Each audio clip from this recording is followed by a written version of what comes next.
Welcome, dear friend, and thank you for choosing to spend a little of your time with us here.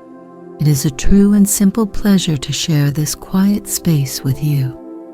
You see, there are stories that are meant to stir the soul and quicken the heart, but this is a different sort of story altogether. It has been crafted with the gentle intention of being a soft place for your mind to rest, a quiet path to walk as it grows tired from the day, hopefully guiding you softly toward the gentle shores of sleep. And so, as you settle in and prepare to listen, allowing your own world to grow quiet around you, there is only one small thing we might ask. If you find a measure of peace in the telling of this story, we would be so very grateful if you would like this story and subscribe to our channel so that we might continue to share these quiet moments with all who seek them. Now, let the day fall away. Take a soft, slow breath and let us begin. Chapter 1, the first thread of welcome. It is a curious thing, you see, but one can walk away from one world and into another, no more than a few quiet steps. The path that led Fionn here was not on any map a person might draw, but was rather a way found by following a feeling, a gentle and persistent pull towards a place of deep and abiding quiet, behind the noise of things, of hurried carts and earnest conversation, and all the clamor of a busy life, began to fade, not abruptly, but as if a soft blanket were being laid over the memory of sound, until all that remained was the gentle crunch of Fionn's own soft-soled boots on the leaf-strewn earth. The air itself seemed to change first, becoming soft and full in the lungs, carrying a scent that was at once both ancient and wonderfully fresh. It was the smell of rich, dark earth that had not been disturbed for a very long time, layered with the sweet, green fragrance of ferns uncurling in the damp, and a most surprising, delicate note that reminded Fionn of warm honey left in the sun. Each breath was a quiet discovery, a confirmation that this was the right direction, that the path, however unmarked, was true. The world felt kinder here, the very atmosphere a gentle, welcoming hand. As the path began to slope downwards, curving into the cradle of a hidden vale, the trees grew taller and their leaves broader, forming a high, dense canopy overhead. They were a comforting presence, these great, silent guardians, and they filtered the afternoon sun into something softer, something more considerate. It was then that Fionn saw it for the first time, a single shimmering thread of light, as thin as a spider's silk, but glowing with the warmth of spun gold, drifting lazily on a current of air that could not be felt. It snagged for a moment on the velvety edge of a wide leaf before detaching and continuing its silent, wandering journey downwards. The feeling of warmth on Fionn's skin was peculiar, for it was not the direct heat of the sun, but something more pervasive and gentle, as if the air itself was radiating a mild and pleasant heat. Looking down the path, more of the threads could be seen now, a dozen or so, then more, all drifting with the same unhurried grace. They moved like dust motes in a sunbeam, yet each one was a distinct and solid line of pure, gentle light. Fionn felt a sense of wonder so quiet and profound, it did not need a gasp, but was felt instead as a slow, peaceful blooming in the chest. The path, paved with stones worn perfectly smooth by time and covered in a carpet of yielding dark green moss, continued its gentle descent. It was a path that asked for no haste. With every step, the feeling of the outside world, of schedules and worries and things that needed doing, receded further, replaced by the simple, profound reality of this place. The moss cushioned each footfall, making Fion's progress nearly silent, allowing the deep, humming stillness of the vale to be the only real sound. And then nestled in a small clearing was a cottage. It was a simple, sturdy-looking thing, built of dark, weathered wood and stone that seemed to have grown from the earth itself. Its roof was thick, with the same soft moss that lined the path, and a thin curl of heat shimmered from its chimney. Though there was no smoke to be seen, the wooden door was ajar, a sliver of warm, shadowed interior visible within, and it felt not like an oversight, but a deliberate and deeply calming invitation.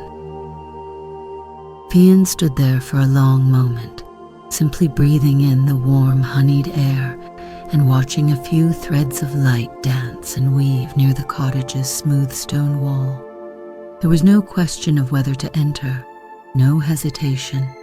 The cottage, the path, the very air of the vale, all of it spoke a single, gentle word that resonated deep within Fion's soul: welcome.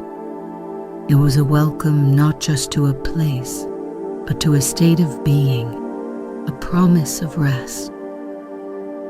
With a soft, slow exhalation that seemed to carry the last remnants of the journey away, Fion took the final few steps across the clearing. The wooden handle of the door was smooth and warm to the touch, as if it had been waiting for a hand to grasp it. Pushing it open, Fion stepped across the threshold, out of the gentle light and into a space of even deeper, more profound peace. Chapter 2. A Shared Cup of Quiet.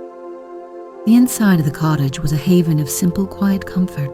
The air was warmer still, filled with the clean, dry scent of old wood and the faintest hint of dried herbs. A single, wide window looked out upon the vale, its thick glass slightly wavy, which made the drifting threads of light outside seem to slow down and dance even more languidly. The room was sparse, but not empty. It was filled with a sense of serene purpose.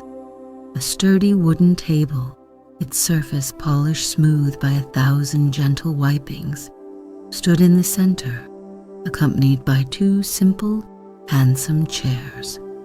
Against the far wall, a hearth of dark, smooth river stones held a bed of embers. They were the source of the cottage's remarkable warmth, glowing with a deep and steady light of soft rose and dusky orange. Fion found this curious, for they burned without a single crackle or pop, radiating a silent, unwavering heat that was as comforting as a soft blanket.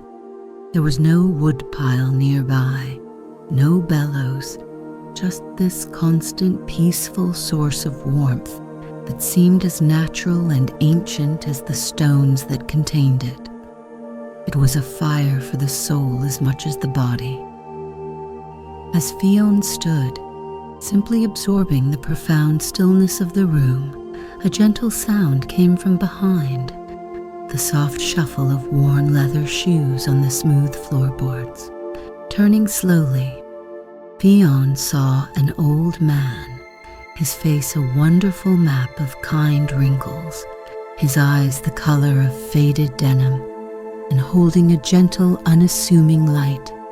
He was carrying 2 earthenware mugs, their surfaces a pleasant pebbled texture, and a soft curl of steam rose from each, carrying a delicate, sweet scent into the air.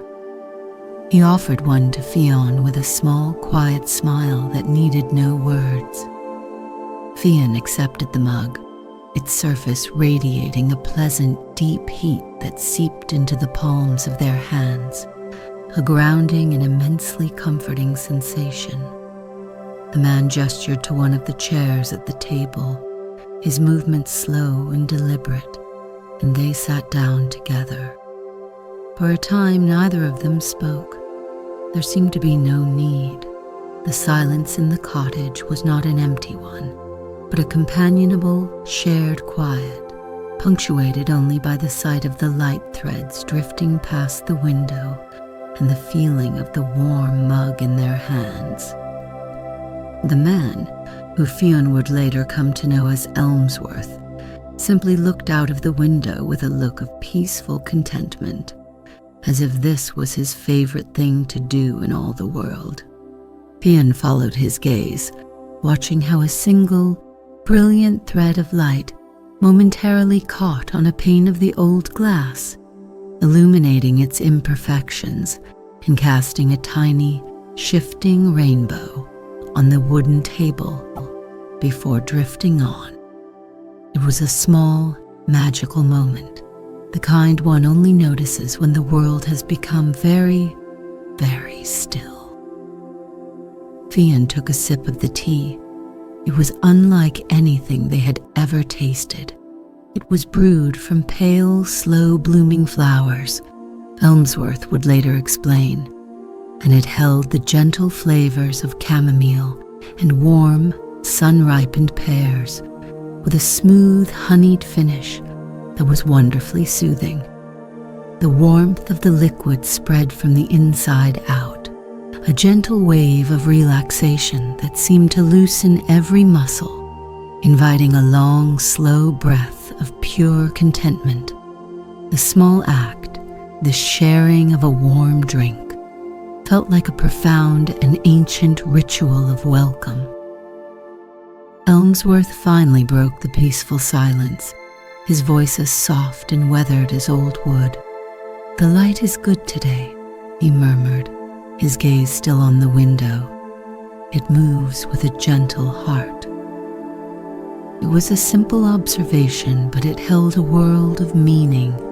It spoke of a life spent in quiet communion with this place, of understanding its subtle moods and gentle rhythms.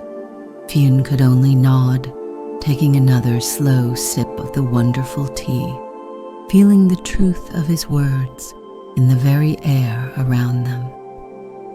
The quiet returned, but it was a new quiet now, one of shared understanding. Fionn felt the last vestiges of the journey's weariness dissolve, replaced by a feeling of having arrived, of being precisely where one was meant to be. The warmth of the embers, the comforting weight of the mug, the sweet taste of the tea, and the gentle, silent company of Elmsworth all wove together into a perfect tapestry of peace. This was the heart of the Sanctum's welcome, a simple, shared cup of quiet. Chapter 3. The Loom of Leaves and Light. After the tea had been finished and the mug set gently back upon the table, Elmsworth gave a small nod toward the door, a silent invitation to explore the vale more deeply. Fionn followed him out of the cottage's warm embrace and back into the soft, honey-scented air. Elmsworth moved with an unhurried, familiar gait, his feet knowing the mossy path by heart, and he led Fionn away from the small clearing and towards the heart of the vale, where the ancient trees grew closer together and the land dipped into a shallow, verdant bowl.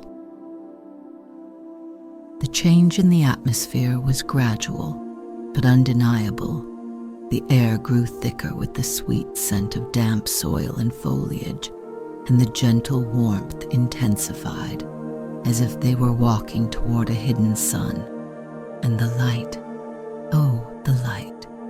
The single threads Fionn had seen before were now countless, a veritable river of luminescence flowing down from the high canopy. they drifted in great, shimmering skeins, pouring through the gaps in the leaves like a slow, silent waterfall of pure liquid gold and white.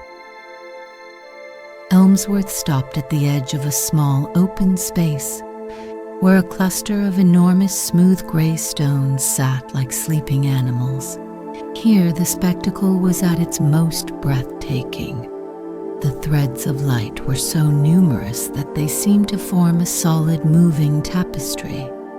They wove themselves between the thick, gnarled branches of the ancient trees, creating intricate shifting patterns of light and shadow on the mossy ground.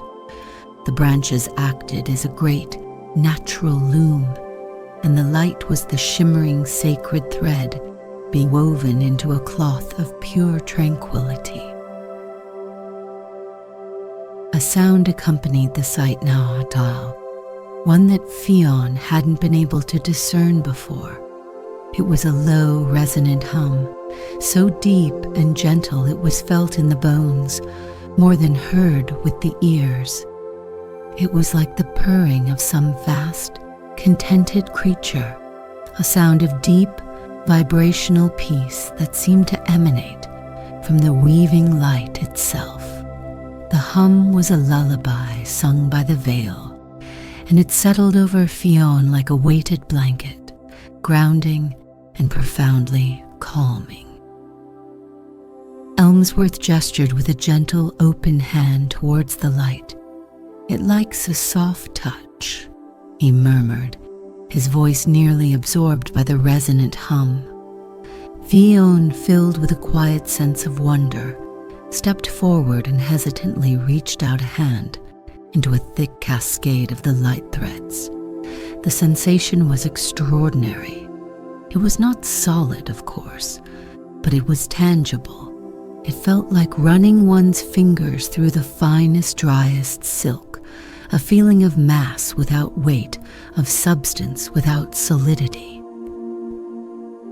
A wave of warmth, clean and pure, flowed over Fionn's hand and up their arm, a warmth that held no hint of burning, only of comforting, life-giving energy.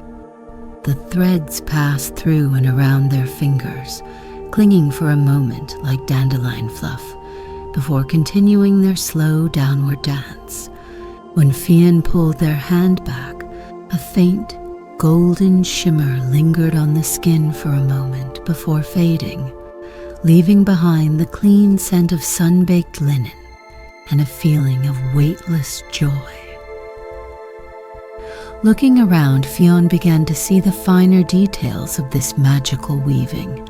A small cluster of threads would pool in the cup of a broad leaf, creating a tiny, glowing basin of liquid light before spilling over the edge. Other threads would trace the intricate patterns of bark on an old tree, illuminating the deep crevices with a soft, golden glow. It was a world of constant, gentle, silent motion, a living, breathing work of art that was remade anew in every passing moment.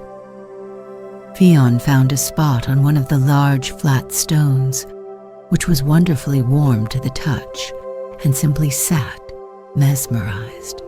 To be here was to witness something sacred, a quiet daily miracle of beauty. The hum of the light, the soft scent of the air, the feel of the warm stone beneath, it all combined to dissolve the very concept of time. There was only the present moment, this slow, peaceful weaving, and a sense of gratitude so deep and pure that it felt like the Vale's own quiet heartbeat. Chapter 4. The Stillness of Being. In the days that followed, Elmsworth allowed Fionn the gentle gift of solitude, a chance to simply be within the sanctum without direction or expectation. Fionn would wake in the small cottage to the silent, steady glow of the hearth embers, the room already filled with a comfortable warmth. There was no sense of urgency, no feeling that the day needed to be seized. Instead, the day was a soft, welcoming presence, something to be entered into as gently as stepping into a calm, warm pool of water. Fion's favorite place became a large, flat-topped boulder near the center of the vale, the same one discovered on that first walk with Elmsworth. It was warmed all day long by the pooling threads of light, and its surface held a deep, penetrating heat that was endlessly comforting. Fion would lie there for hours, the rough, ancient texture of the stone a solid presence against their back, and simply watch the world unfold. It was an act of observation so focused and yet so effortless that it became a form of meditation. The mind, which had arrived so full of tangled thoughts and quiet worries, began to unclutter.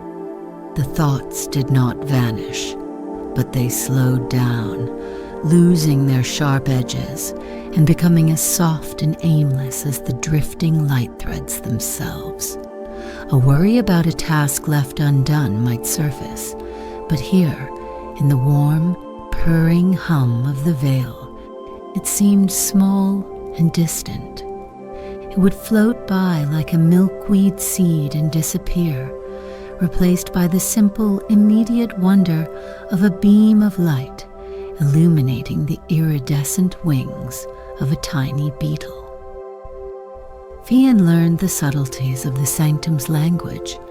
There was the whisper moss, a patch of which grew at the base of the boulder. By laying a cheek against its cool, velvety surface, all sound from the vale, even the gentle hum of the light, would become muffled into a profound, cushioned quietude. It was like listening to the deep, slow stillness inside the stone itself, a silence that felt ancient and full of peace. It was in these moments that Fion could feel the release of a tension in their jaw and shoulders they had not even realized they were carrying. The very act of breathing became a source of quiet joy.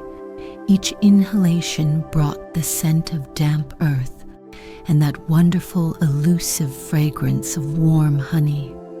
Each exhalation felt like a letting go, a gentle sigh of contentment that merged with the soft air of the vale. Fion felt their own breath begin to sync with the slow, pulsing rhythm of the weaving light, a gentle ebb and flow that rocked the soul into a state of deep and peaceful acceptance. One afternoon, a soft rain began to fall. It was not a hard, driving rain, but a gentle mist that descended through the canopy.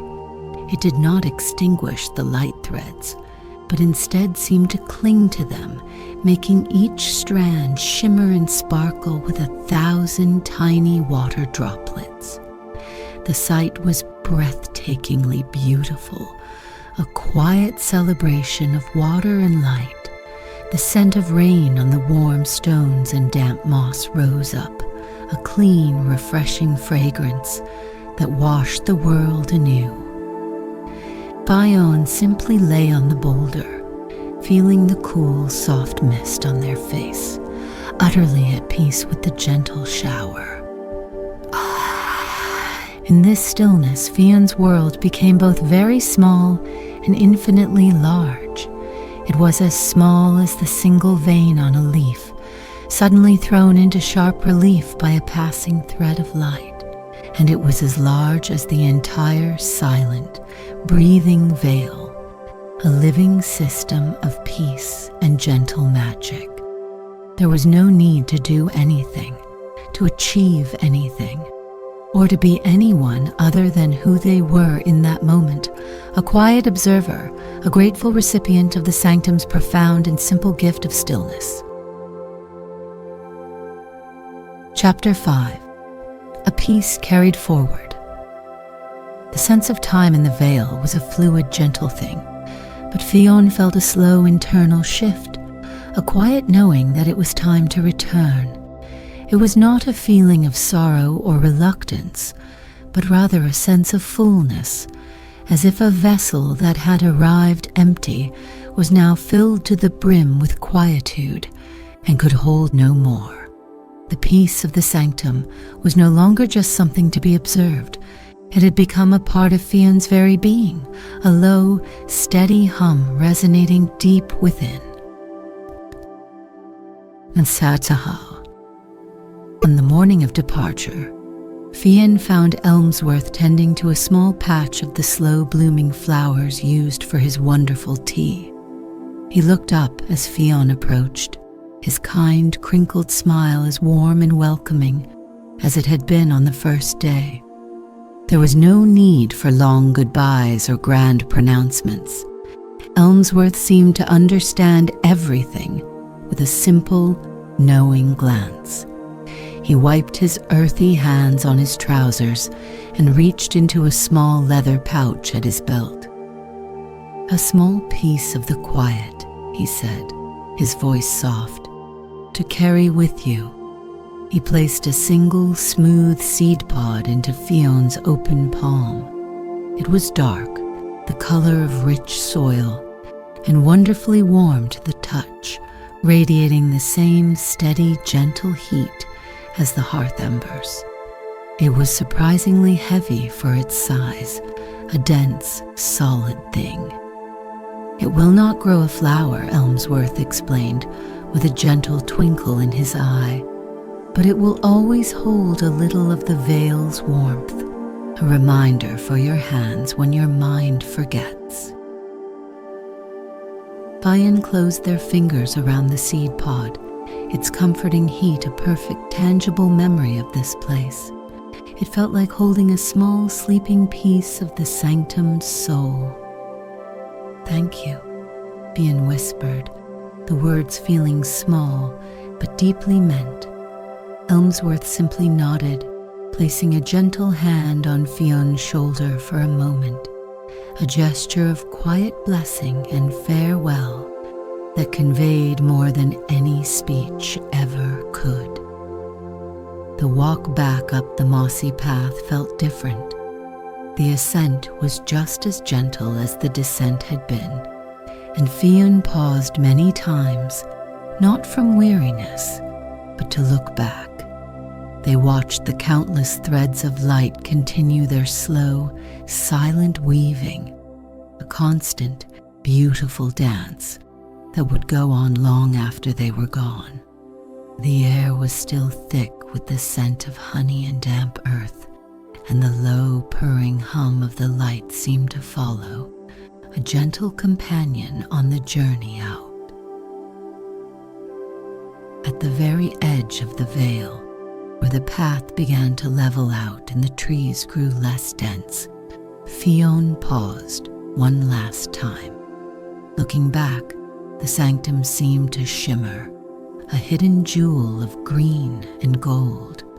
In that moment, Fionn felt the warm seed pod in their pocket and could swear that the same gentle purring hum of the light was now resonating softly from within their own heart.